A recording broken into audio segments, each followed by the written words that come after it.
amis, bonjour bien-aimés dans les seigneurs. Moi c'est professeur Dr Bodi Mabiala Joseph. Je suis médecin, pédiatre et médecin directeur adjoint aux cliniques universitaires de Kinshasa. Je voudrais ce matin vous entretenir par rapport à l'actualité. Je dis la pandémie à coronavirus 19. Voilà, nous allons essayer de partager quelques informations pour que le peuple de Dieu ait la connaissance, parce que comme nous savons, la Bible nous dit dans Osée 4 et 6 que mon peuple est détruit parce qu'il lui manque la connaissance. Donc nous allons essayer d'échanger par rapport à cette pathologie qui est en train de s'aimer la désolation au monde.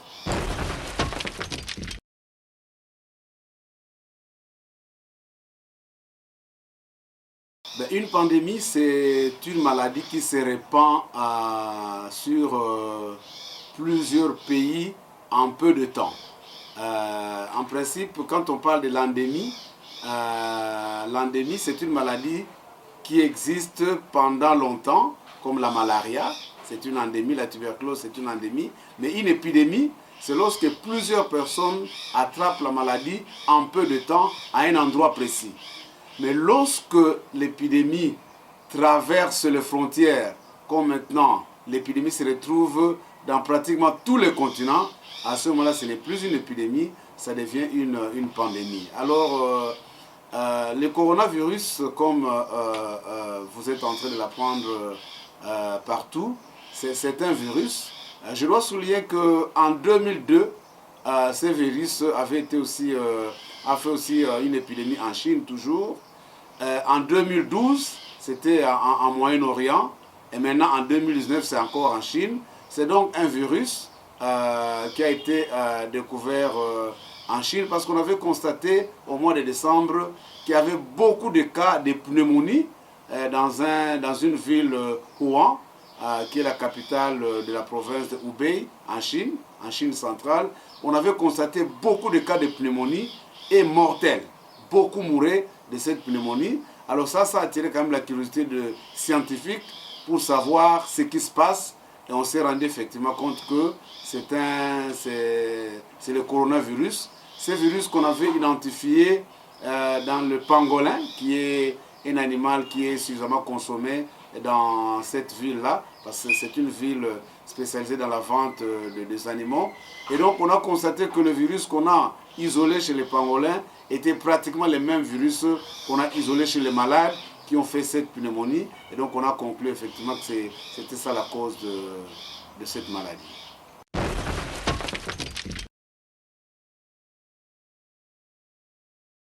Mais bien sûr, parce que vous savez, le monde est devenu un village planétaire, donc on peut prendre son avion aujourd'hui pour arriver dans un autre continent si facilement. Et compte tenu du fait que c'est une maladie qui est très contagieuse, et donc en peu de temps, avec le mouvement de la population, la maladie s'est vite répandue dans beaucoup de pays. Ça a commencé par l'Asie, la Chine, et puis finalement l'Europe, finalement l'Australie, et voilà que même en Afrique, nous avons des cas. Donc c'est à cause de sa capacité de contagiosité, mais aussi les mouvements de la population. C'est ça qui a favorisé un peu l'expansion de la maladie dans le monde entier si rapidement. Eh bien, la contamination c'est fait par, on appelle ça air transmission. Donc ça se transmet par l'air. Lorsque vous toussez, quand vous êtes malade et que vous toussez, eh bien, les gouttelettes là peuvent se projeter et contaminer les autres personnes.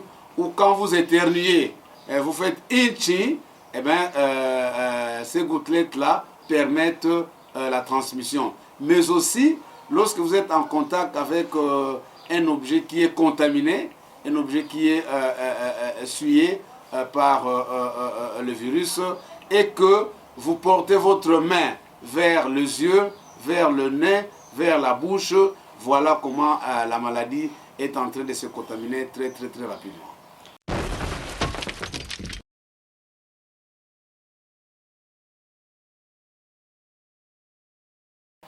C'est vrai, c'est une très bonne question. Effectivement, quand on voit les statistiques, les enfants de moins de 10 ans sont vraiment en nombre très réduit. Et même ceux de moins de 20 ans. La maladie frappe les gens à partir de 30 ans jusqu'au-delà. Eh bien, il y a beaucoup de questions autour de ça, mais ce qui est vrai, c'est que la maladie frappe plus les adultes, mais les enfants semblent protégés. Qu'est-ce qui protège les enfants? Il y a beaucoup d'hypothèses qui sont émises. Bon, certains pensent que les enfants n'ont pas encore assez de récepteurs, parce que ces virus se fixent sur un récepteur, et le récepteur ACE, et donc les enfants en ont très peu, ou ils ne sont pas encore très développés. D'autres pensent que les enfants sont déjà en contact avec le coronavirus qui donne des formes bénignes, et donc ils ont les anticorps, ils se protègent. Bref, cette question n'est pas encore clairement élucidée, mais l'on constate effectivement que les enfants font très peu la maladie par rapport aux adultes. Bien, les symptômes et les signes sont nombreux. Nous avons la fièvre, d'abord, la fièvre, et puis la toux, une toux qui persiste, et puis un rhume, une rhinorrhée, un nez qui coule, et puis nous avons le maux de tête, nous avons des douleurs musculaires, des douleurs articulaires, nous avons la fatigue, et nous avons la diarrhée, les vomissements. Et donc c'est un ensemble de signes, mais c'est essentiellement les signes pulmonaires, parce que ces enfants, ces patients présentent un essoufflement et des difficultés respiratoires.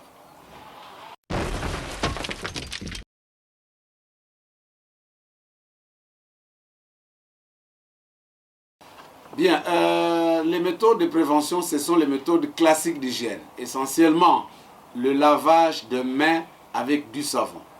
Ça, c'est vraiment c'est la première méthode, le lavage de mains avec du savon. Donc, ce qui fait que dans chacune des maisons, bien aimés dans le Seigneur, vous devez mettre dehors un seau avec de l'eau et du savon et le papier. Et surtout, comme ça, quand quelqu'un arrive chez vous, avant d'entrer à la maison, il faut qu'il se lave les mains.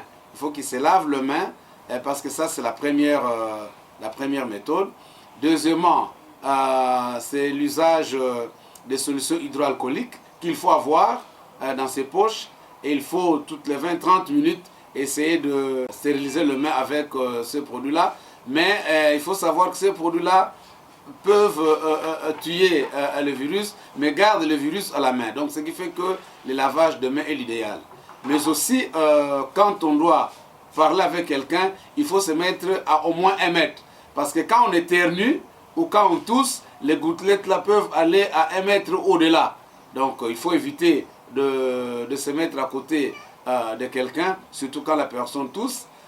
Mais aussi le port de masque. Mais le port de masque, ça c'est pour les personnes qui sont malades ou qui sont suspects, pour ne pas transmettre aux autres. En contact avec qui, donc c'est mieux d'avoir le masque, mais vous n'allez pas prendre le masque, commencer à vous promener avec sur la route.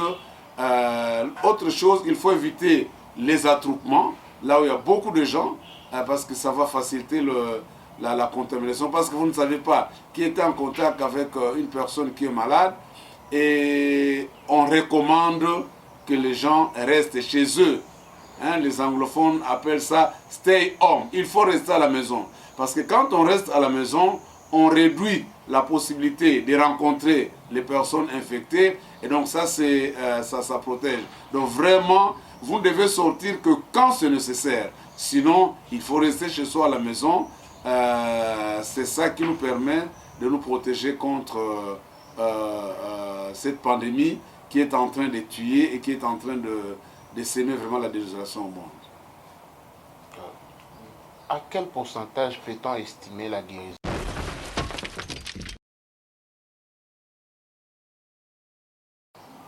Bien, il faut dire qu'en 2002, quand il y a eu le coronavirus 2002 en Chine, la mortalité était de 15%. Tandis que quand on a eu le coronavirus en 2012 en Moyen-Orient, la mortalité était de 35%. Donc bon, aujourd'hui, on est encore dans le statistique. C'est très tôt aujourd'hui d'évaluer, mais ce qui est vrai, c'est que pour les personnes âgées, hein, la mortalité est très élevée. C'est autour de 49-50%. Donc pour les personnes qui sont âgées, les risques de décéder est très élevé. Ce qui fait que la guérison elle est autour de 50% pour les personnes âgées. Mais pour les jeunes, comme je l'ai dit, les jeunes et les enfants, eh bien, eux, ils ont beaucoup de chance parce qu'ils font des formes bénies. Peut-être quand nous allons parler de formes cliniques, je vais parler de formes bénies, où les enfants présentent comme une sorte de grippe seulement, sans qu'il y ait une forte mortalité. Donc, la guérison ou la mortalité dépend essentiellement de l'âge de la personne.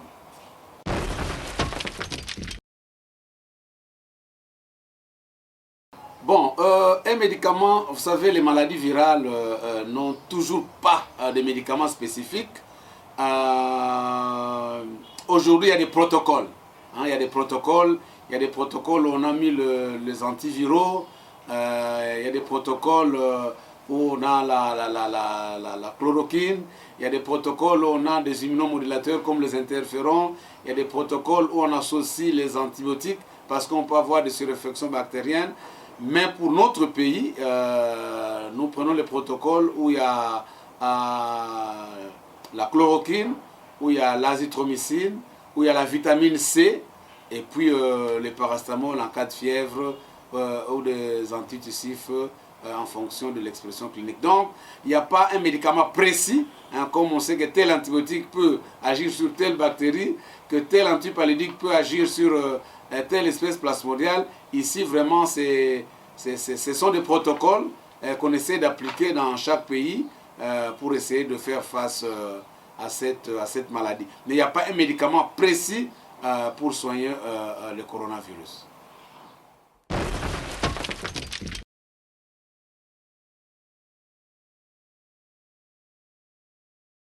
C'est une question importante. Je commence par dire que tous les malades ne sont pas hospitalisés. Les formes bénignes peuvent être soignées à la maison, en isolement à la maison. À ce moment-là, la personne qui est infectée est suivie à la maison. Cette personne porte le masque pour ne pas contaminer les autres membres de famille ou les personnes qui vivent dans cette maison-là. Maintenant, ceux qui ont les formes sévères, parce que je n'ai peut-être pas trop insisté, mais il faut dire qu'il y a 4 formes cliniques de la maladie. Il y a les formes bénignes, hein, comme les formes présentées par les enfants, qui ressemblent tout simplement à un rhume, comme on en fait souvent. Il y a les formes modérées, où nous avons la toux, la fièvre, la rhinorrhée, tout et tout. Mais il y a les formes sévères.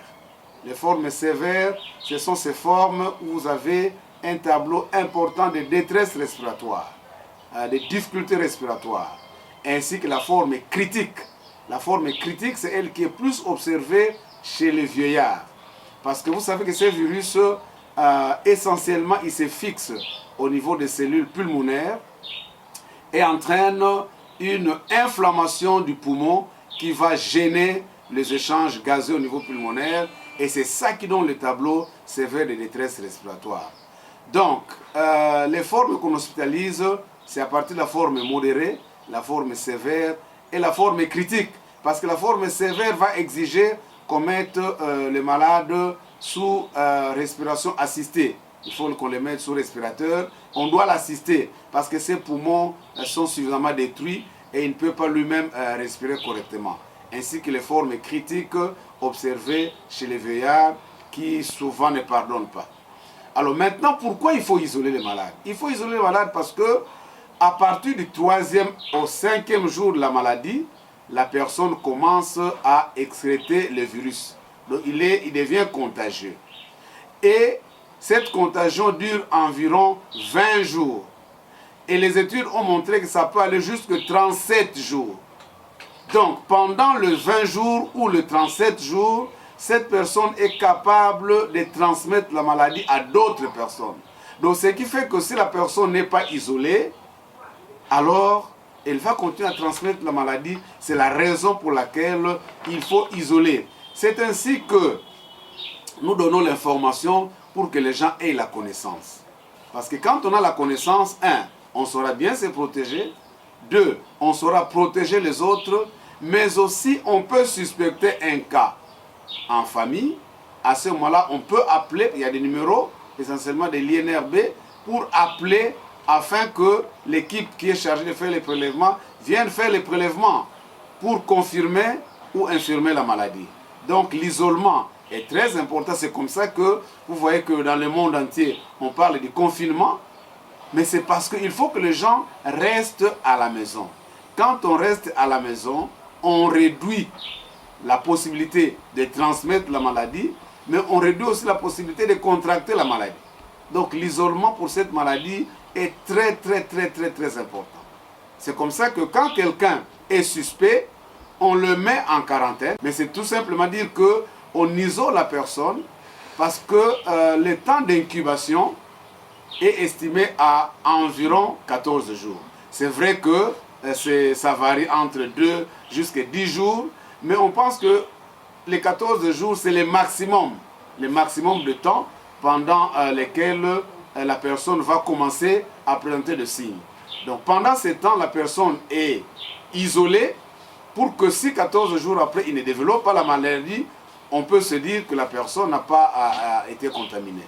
Donc l'isolement est très important. Ce qui fait que si vous avez des manifestations, genre rhume, genre toux, genre fièvre, vous avez des courbatures, vous avez des douleurs articulaires, vous avez des douleurs musculaires, vous avez la diarrhée, vous avez le vomissement, eh bien, c'est toujours mieux de s'identifier pour qu'on vienne faire les prélèvements. Parce qu'à ce moment-là, si vous êtes pris en charge tôt, vous allez vous protéger vous-même, mais vous allez protéger aussi les autres. Donc l'isolement est très important et nous insistons. C'est comme ça que nous voulons dire comme les anglophones, stay home. Restez à la maison. Ne sortez que quand c'est nécessaire.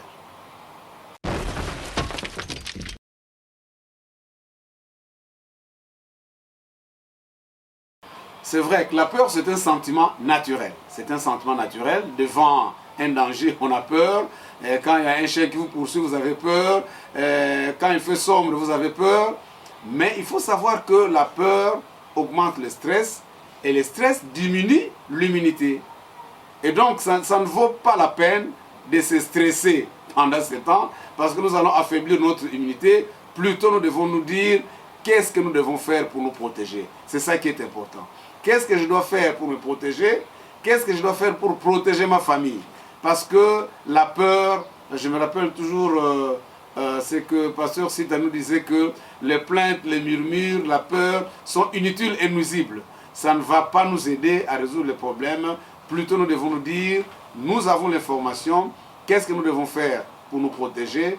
Qu'est-ce que nous devons faire pour protéger les nôtres? Vous savez, au début, les gens ont spéculé. Les gens ont dit cette maladie n'existe pas chez nous les Noirs. La température tue le virus. Mais tout ça, ce n'est pas vrai. Parce que quand on revient à ce qui s'est passé en 2002, en 2003 en Chine, eh bien, l'épidémie a traversé 2002 jusqu'en 2003, jusqu'en 2004. Donc l'épidémie a traversé toutes les saisons. Donc, ne nous leurrons pas. Ce n'est pas parce qu'il fait chaud chez nous que le virus va être tué. Il faut au moins 56 degrés pour que le virus soit tué. Donc, ce qui fait que ce sont des fausses théories qui disent que non, nous comme on a la chaleur chez nous, la preuve, il y a quelques semaines, on était à 1 cas, on était à 3 cas, on était à 10 cas. Aujourd'hui, nous sommes à 98 cas avec environ 8 décès. On doit voir la pression aujourd'hui. Mais c'est pour dire que la maladie est en train de faire ravage et nous devons nous protéger. Je voudrais insister en disant, chaque fois que je passe sur la route, je vois des mamans avec des bottes de Congo Bololo. Chers amis, personne ne vous a dit que le Congo Bololo soigne le coronavirus. Faisons attention, parce que nous risquons de verser dans des pratiques qui risquent d'être nuisibles à notre santé. Il y a même des gens qui font le mélange, le Congo Bololo, les citrons, le ngaded. On pense que tout ce qui est amer tue le virus. Non, chers amis. Nous devons faire très attention parce que la maladie est devant nos portes et nous devons nous protéger aussi ceux de nôtres. Le coronavirus, que les anglophones appellent Covid-19, c'est-à-dire Coronavirus Disease 19, c'est une maladie réelle. Nous voyons le dégât causé au monde. Ce sont des dégâts importants. Vous imaginez une maladie qui conduit à la fermeture des écoles, à la fermeture des églises, à la fermeture de magasins, à la fermeture des activités. Et donc nous devons, nous chrétiens, prier. J'insiste, chers amis, parce que regardez ce qui se passe en Italie, regardez ce qui se passe en Espagne, regardez ce qui se passe en France. Ces pays qui ont une infrastructure suffisamment équipée. Je suis dernièrement en Italie, 1000 personnes étaient sous respirateur. Chez nous, dans notre pays, nous n'avons pas plus de 50 respirateurs. Donc ce qui fait que si on a des formes sévères qui demandent qu'on mette les malades sous respirateur, chers frères, nous n'allons pas nous en sortir. Donc, le meilleur moyen pour nous, c'est d'abord de prier. Parce que les conséquences spirituelles, les conséquences économiques, les conséquences sociales, les conséquences psychologiques liées à cette maladie sont énormes. Donc nous devons, comme chrétiens, comme enfants de Dieu, nous devons prier pour que vraiment l'ange de la mort passe loin de nos familles, loin de notre pays. Nous n'avons pas de moyens pour faire face à cette pandémie si elle se déclare dans les formes que nous voyons en Italie, en France, en Espagne. Ça sera catastrophique. Prions pour que Dieu nous garde. Mais aussi, respectons les mesures. Ne banalisons pas. Ne suivons pas les discours de gens qui disent non, cette maladie n'existe pas, c'est une invention. Non, la maladie existe. La preuve, c'est qu'on a des cas dans notre pays. Prenons les précautions. Lavons-nous les mains avec du savon. Ayons notre solution hydroalcoolique. Quand nous devons tousser, toussons sur un mouchoir que nous allons directement à jeter, ou alors tousser au niveau du coude comme on nous l'a montré, et restons à la maison. Restons chez nous, ne sortons que quand c'est nécessaire. Et quand nous sortons, évitons d'être en contact avec les gens, d'être à moins de mètres de la personne avec qui on parle. Évitons de nous retrouver dans des agglomérations comme ce qu'on a vu vendredi soir, où les gens devraient se bousculer pour s'acheter un conseil de manioc, tout et tout. C'est dommage, bien sûr, mais ce sont des pratiques qui augmentent le risque de propagation de la maladie. Je crois que c'est le conseil que nous nous donnons. Que Dieu nous garde, que Dieu nous protège. Je vous aime bien. Je vous embrasse maintenant qu'on ne peut plus donner les bisous, mais je vous les donne à distance. Que Dieu vous bénisse. Nous sommes à votre disposition pour continuer à partager les informations toutes les fois que c'est nécessaire. Je vous remercie.